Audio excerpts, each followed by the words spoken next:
What have we learned so far in this list during the easy games? I do not like frog attacks in fighting games, but that's not relevant, to you at least. Damn those frogs. Aska and Nazca wasn't a great game, but it taught us that enemies appear, fire, and disappear, and you don't even need to be anywhere near them for them to do their job. Gekilinden, have I said that right, showed us that ship choice can have a powerful impact on this game, quite literally, and with some being vastly more powerful than others. But since they're available, we can choose them. And Vimana? Oh, that has just taught us about the power of autofire, and how it can tip the tide in our favour and mince up those mighty foes. So story time. When I was young, I had a Pentium 1 PC with MMX, which was supposed to be a learning machine with Encarta and stuff like that, so what did I do instead? I emulated. Early emulation was great. It was an excuse to go through all the things I missed out on because people couldn't be bothered bringing their games to Europe. So likes of Chrono Trigger, Final Fantasy VI, Earthbound, any other RPG, as well as the easiest version of Raiden ever released, Raiden Trad.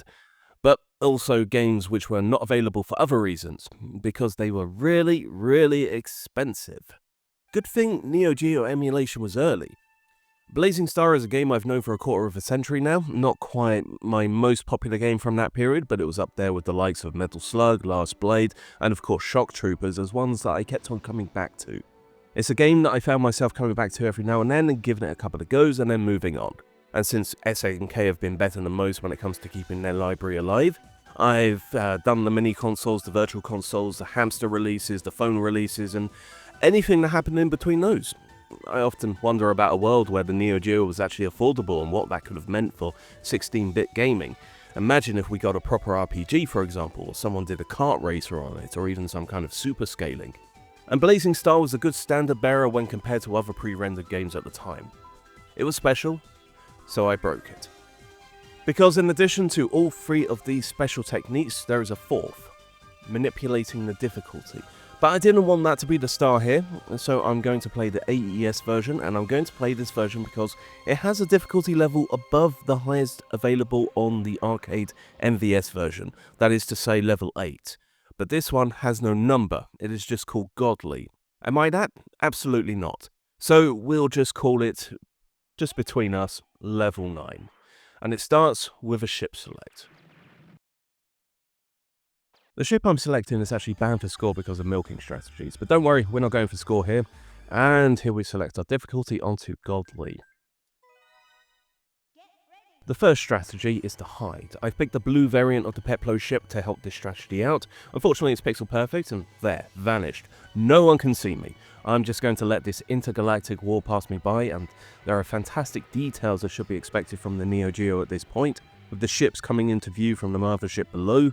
There's another game I've got lined up which I would dare to suggest has better backgrounds, but these are still among the best on the system. Oh no, have they? Yep, they saw me. How did they see me? That's not fair. Okay, let's try this again. Hopefully this time it'll go better. Maybe I was a pixel off. And this is a bit dangerous now. Okay, here come the ships. And they're coming for me. No! Alright, last try for cowardice. And this is how you get an extra life in the game. There we go. But no, I was definitely a few pixels off there. Let's just abandon that strategy. It's probably for the best though, because I want to enjoy this moment. This is the best moment of the entire game. It gets dark. And then suddenly, give it a moment, jazz.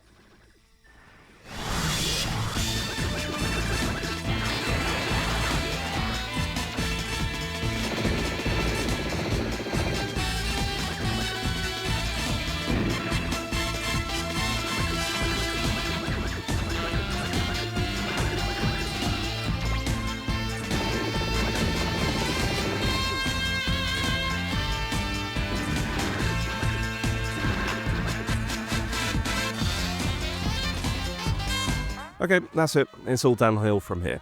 I have to play the game, and this is where the power of autofire comes in. And when I become a speedrunner again, here comes the Scorpion boss from the Mako reactor in Final Fantasy VII, and I'm going for the legs. There is a timer, there is no damage before the timer begins. Alright, let's go back a bit, and then a bit forward, and there is no quicker ship than the Peplos when it comes to dealing with bosses, but Windina, the very wide shot one, comes very close when at full power. I'm going to explain in a bit more why that is. In the route of Nemesis, showing everyone that Gradius sucked, there is a mechanic in this game where in order to get the most powerful form of the shot, you have to mash the controller very quickly. If you look at any Blazing Star clear, it's very likely it's using a Windina ship. A green ship which has very wide green shots, which turns into a very wide orange shot when done quickly. The vast majority of those are done with autofire. No one can tap a button that quickly for that long a time. But if you judge them, then you have to judge me too. I'm sacrificing a bit of width here for a bit more power in choosing this ship. But for manipulating the difficulty, this is a much better ship because it starts at full power. If you collect anything, there is a rank increase. If you destroy an enemy, there is a rank increase. If you fire, there is a rank increase. The only thing that brings it down is to die. Of course, the values differ for each action, but each power-up is +1 on rank. The rank tops out at 255, so if I lose a life, by the time I've got my power back, then I've removed all advantages it may have. If I did this on level 4, then my rank would end up at 65 out of 255. You find this out at the end of the game if you've got the high score. So that's barely anything, which is why I can use low rank to take advantage of some safe spots and lower aggression from enemies. This run, though, will end up on 251 out of 255, so despite using all the same strats, I'm nearly maxing out the difficulty, and for a little spoiler, I do lose one life, which had I not had, it would have meant a max ending. And the giant laser has come to save the day, but yes, if you want to see concrete evidence of rank at play, just play around with difficulty levels, because it's more likely than not the case, a significant amount of the rank is what you start with. Thankfully, there's the M2 port of Darius Gaiden to show that's in a big shiny number on the UI, but sadly not here. Yes, I did actually have to shoot things because I don't like the risk of going through without shooting. These mechs are easy, I know where they're going to come from and where they're going. And they don't care where I am in the slightest. These ones care a little bit. They're doing their job right. We should applaud them. They're not doing it particularly well, but it is a start. And then back to luring enemy bullets. I just start ahead and tap back, tappity tappity tap. And if you stay at the bottom, there are some enemies that just can't seem to fire. Such is the audacity of my action. It's okay, little green men, maybe next time I can move up a little. But now, a bit more dodgy traversal, so I shoot to make it a bit clearer at the bottom, and then dive right through. Oh no. I got a bonus, a dirty little bonus. A good thing it's boss time so I can take it down on someone. You've all seen Shmup Junkie's video and you know how bad the English is. This one's not bad though, it also shows off nicely what the Neo Geo does best, chunky sprites.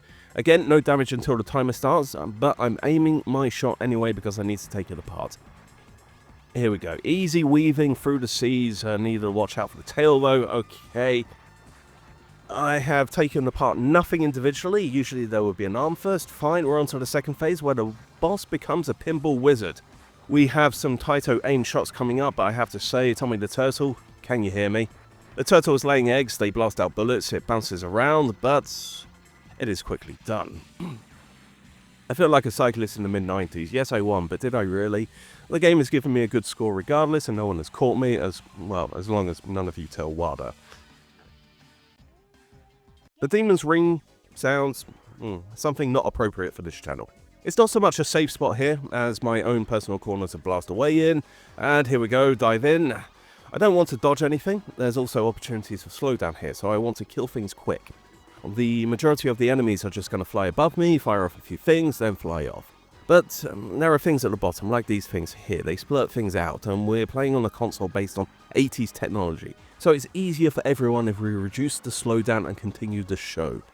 Has anyone ever played Radeon EX? A Neo Geo shmup released on the Switch by a bunch of German brothers. They made another game, Ducks. If Ducks was their attempt at Polestar, Radeon was their attempt at Blazing Star. If you haven't, that's fine, just to say this level, especially this background, is fantastic and has been copied before. Like, everyone wants to make an R-Type, there's probably a good amount of people out there that would like to make a Blazing Star, and probably a few that have tried. Right, yes, dodging is getting a little bit more precarious now as we get deeper into the Demon's Ring. No, that still sounds dirty. But speaking of slowdown, and to link it back to the previous topic of autofire, there is a balance to be had. The mana was set at 30 Hz because there is no disadvantage to put it that high. And to explain that real quick, that means 30 presses a second. Here, there is a disadvantage. The hardware can't handle it. There is a sprite limit, shots are sprites. Enemy shots are sprites too. Too many, and there's slowdown. There is flicker, there is even talk of invisible shots, but slowdown is not always universal, it can vary between moments of slowdown then jolt into full speed. I have this set to, I think it's 12 or 15 Hz, which is just a little bit below what is available on the Hamster Arcade Archive versions of this game, so you can achieve the same results as me. But right now, brace. I want to manipulate this boss to use its headbutt attack, so I will stay near the top for the early part. I say that, it's quite a long intro, so I may as well say that it's going to shoot from its tail, but a three-way attack, so a gap will be easy to find for that. Okay, we have a timer up, and there we go, I move back, here comes the headbutt. It doesn't hit me if I stay in the corner. There's RNG for the next attack, but a second grace period to move out of the way. Bad RNG, but I was able to recover. Another headbutt coming our way, yes. But still it did nothing, and we should be done for the first phase. There we go. And again, it's nice to see shmups with effort on the presentational side, and the smaller parts which add to the whole thing, because we're coming out of the space tunnel and almost immediately going into the atmosphere. And there we are, burning up. He's going to shoot a lot of bullets at me, and they're going to crisscross, which is why I prefer the consistency of a slower auto-fire rate, because I said it too early. There we go. We're actually quicker here than if I chose 30 Hz, and situational storytelling here, we're going back onto the planet's surface for the next stage. Yippee! Do you know what I love most about this stage? It's that even though there is clearly ground below, you can't crash into it. I enjoy this stage for other reasons though, one of the reasons being that it greatly illustrates why an almost pacifist run can work. I say almost since I feel better blowing up that top fighter. I could have gone below, but I just don't feel like it. Right, yeah, those enemies there, they come in, they shoot in completely the wrong direction, then they fly off. The green ones obviously shoot slowly in my direction and then fly off. You will need to kill this guy though, and quick, because if not he will get mad. Thankfully, if you track him for the attack, up, down and then back, he should be done before going off the screen the first time. There's also a day-night cycle at play. The stars are starting to make their appearance in the background. This is a chill level and should be treated as such. Right, who's going to go into the bottom right corner, guys? Or the top right? Come on. Okay, I do actually need to go into the corner now. Edge back, and then swoop down. And then eventually, when they leave the middle open, you just start there instead. Wherever there's not a danger icon, go there. Pro tip right there. Go where the danger is not. So because of that, I've cleared some of the mines from the bottom to clear the path, because snakes are coming up. It's fine. It's not one of those shmup snakes, you just need to shoot ahead, then the rest gets destroyed. And I've got to admit, I've lost many a life in my run to this RNG for these enemies. If it's ahead of you, just shoot it. It's easier in the end. It's definitely possible to get through without shooting, but sometimes they just appear at really bad places. Alright, middle section. Get ready to tap. Tappity, tappity, tappity, tap. Swoop. Done. Through all of that excitement, I didn't notice that it's now night time. Do these fighters even believe in what they're fighting for? Those rockets weren't anywhere close to me. And another round of these guys. I find the second round a bit more sensitive for stopping and firing. And if I was speedrunning this, I would want to kill them as quickly as possible, because those extensions do lose time. Oh, I mentioned extends. Did I say there aren't any? Yep, not a single extra life to be had in the entire game. Nothing for score, no secret items, absolutely nothing. Which is why this is a game of knowing where you can lose a life and where you should not. I shouldn't be losing life here by now, especially not to these guys. Imagine the story of the lone prototype ship star pilot who got shot down by one of those rockets. Right, now we got RNG to determine if we get extra enemies. No, good RNG. I would say I have a good feeling about this run, but let's not forget that this is the one I'm now showing on YouTube. I think it went okay in the end. I want to go to the bottom right hand corner and just edge back so I can get behind him. Right, proper dogfighting this, and there is the gap. Now to rip it to pieces. The blue shots are destructible, so are the missiles, which come underneath, focus on the bottom, then the top, and now we go to phase 2, and it's a bit like the stage 2 boss. I want to stay near the bottom because it will lay eggs. There are generous gaps between these plasma shots, and I didn't really even need it to care for very long. See, nice relaxing level. I needed that. Thanks, game. Let's go to the next one. I'm going to have a drink.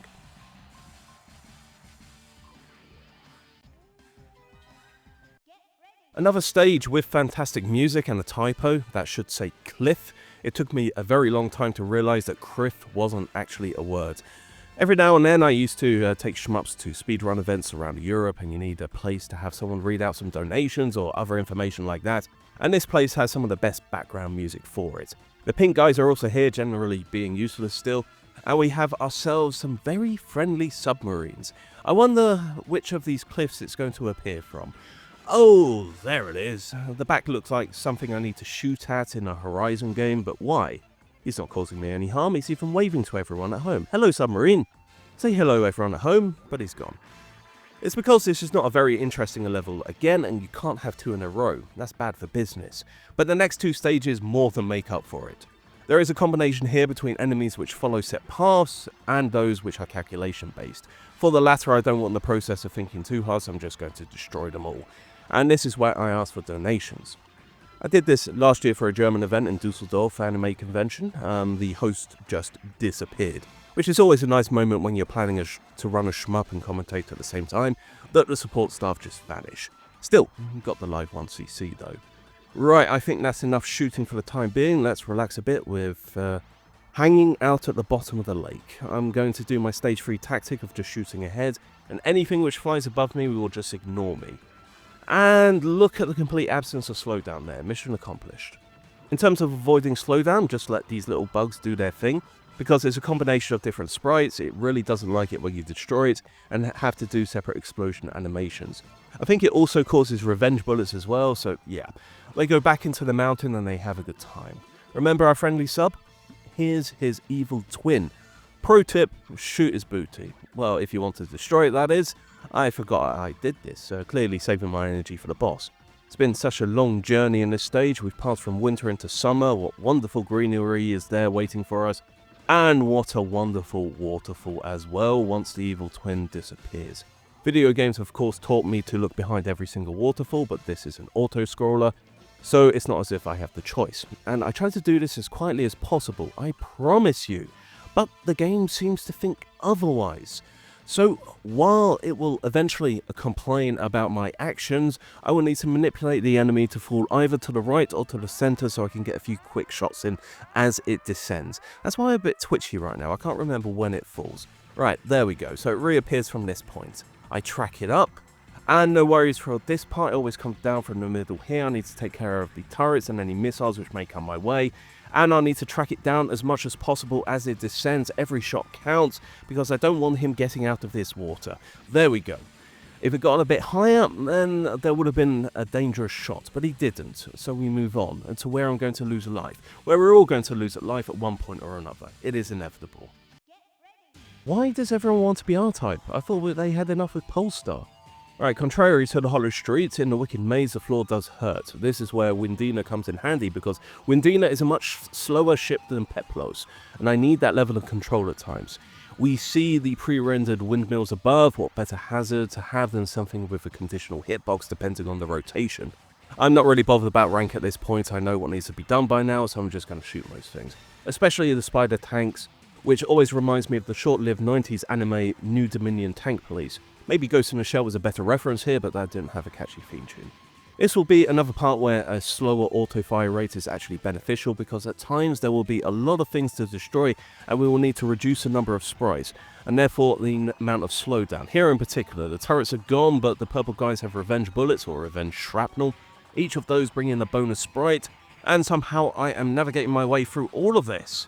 Ooh, that was close. And if you survive that, you now get the delight of going through the turbines. I'm picking the top route because, well, you'll see. There are tank police on both routes. The top is easier to deal with because more will come. Isn't it nice after Varus next to see walls actually block shots? Yep, a seemingly never-ending supply of tank police, and based on the ones still alive below, if you leave them alive, it would have been a bad time. And that's how you know this is the run. It could all have gone horribly wrong in the boss, of course, but there's only a couple of opportunities left in this stage to lose a life and have a couple extra lives handy. Fun fact, if you do these strats at level 4, the top right is a giant safe spot. Unfortunately not with my current rank. So I need to shimmy. I need to lure these bullets over towards me, find a gap, then go back to the starting point. And here is where I start shooting, but they're coming from behind in a moment and I will need to weave through them, up the gap into the middle. I want to move diagonal up and left. And There we go, one potential death spot removed. Okay, I have picked up a bonus, it wasn't flawless. Oh, wow, I picked up a lucky panel as well. Doesn't matter, have lives. And now we're back into the maze. And turrets have priorities, especially the one at the bottom, which can regenerate. So I needed to take out the base as well. There is just a small part left before everyone's favourite take on the R-type trope, but again, it is dangerous with revenge shrapnel galore that only increases with higher rank. And a few more turbines are waiting for me in the distance. Before that though, another traversal across turrets. Despite the high rank, the turret nerd shots are still slow enough to give me enough of a gap and not to provide an issue, but any of the horizontal ones will need to be shot down immediately for the sake of my sanity, especially when combined with randomly appearing tank police. And here will come the slowdown again.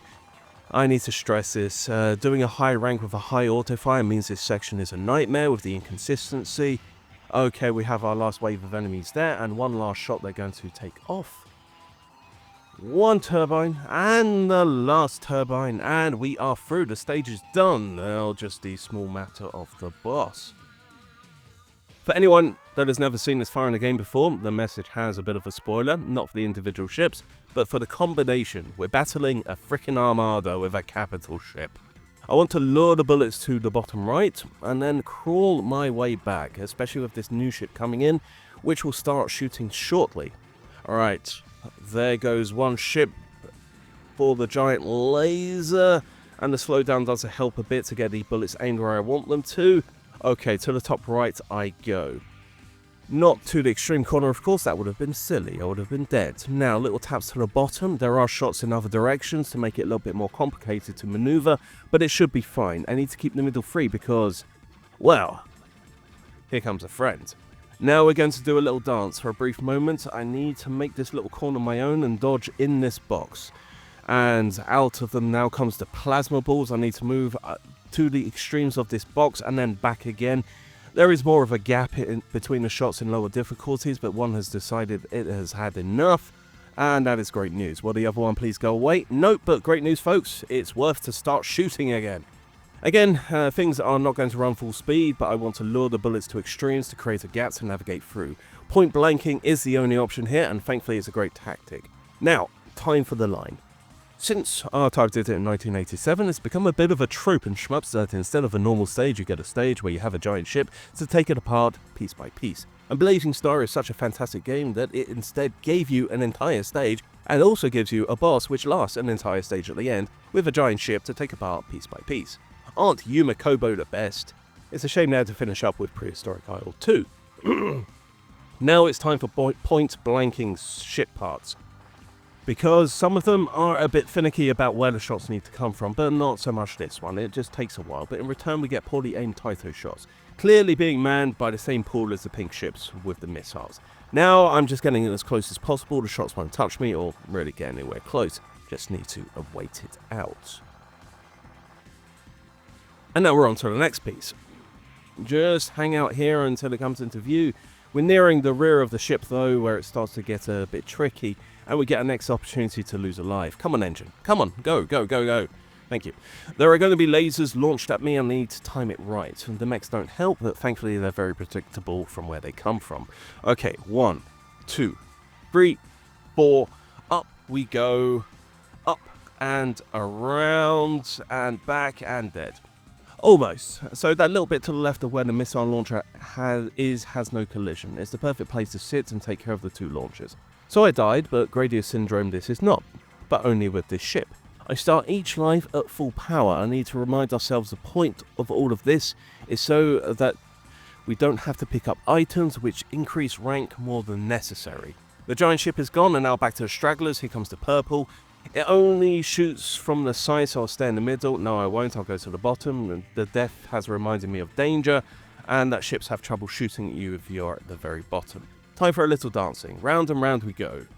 Where we stop, only the programmers know. It's pointless shooting at them, and there are big enough gaps here. We have all the time in the world, and by that I mean, oh, we only have a little over a minute left. Maybe I should destroy it, but where is it? And one has gone, the other has gone, and now we're going back to the big one. Right, we need to stay a little bit above to avoid the stupid death as it quickly comes back into view. Now with the bullets to come, the timing is a bit dodgy. Okay, that's a bit dodgy as well since I left the launcher alive. That was a huge mistake, but thankfully it stops, and despite the almost throwing it all away at the end, we are done. The penultimate stage, one left. Is the game telling the truth? Is my skill that great? Can I see this through to the end? Let's find out.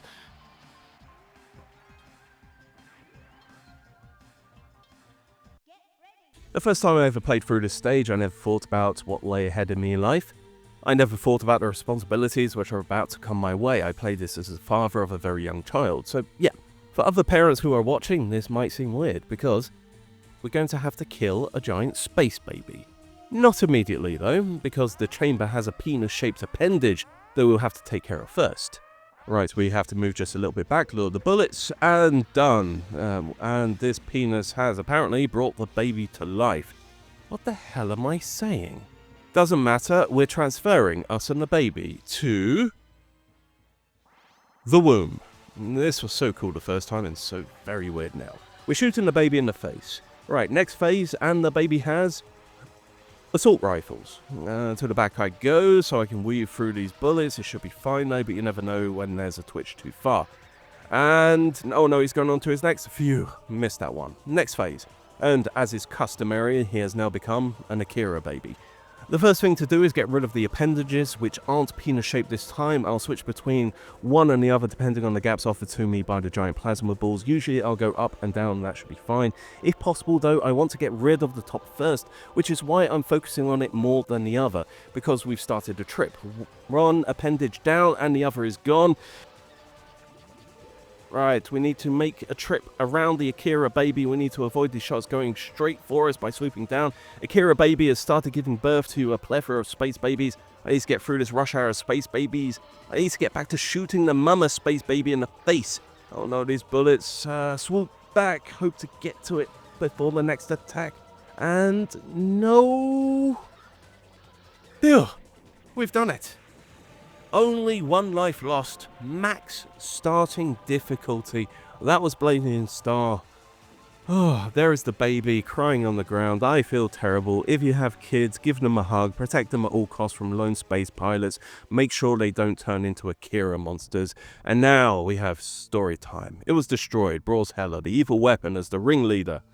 Now, it is brought the end of the interplanetary war between the Remuria and the Mutras by soldiers who wake up to the human heart. Also, people have been captured by Brawlhalla is liberated. Peace must come back soon. The soldiers go away to seek a place where they can live in peace, with a strong wish that such a war never break out again. Yes. That was the story of Blazing Star. Please enjoy the credits, and at the end I'm going to leave the score and also the ending rank for that, if anyone wants to verify it. But thanks everyone for watching. We will go back to easier games soon. This one was just too traumatic. Until next time, bye now.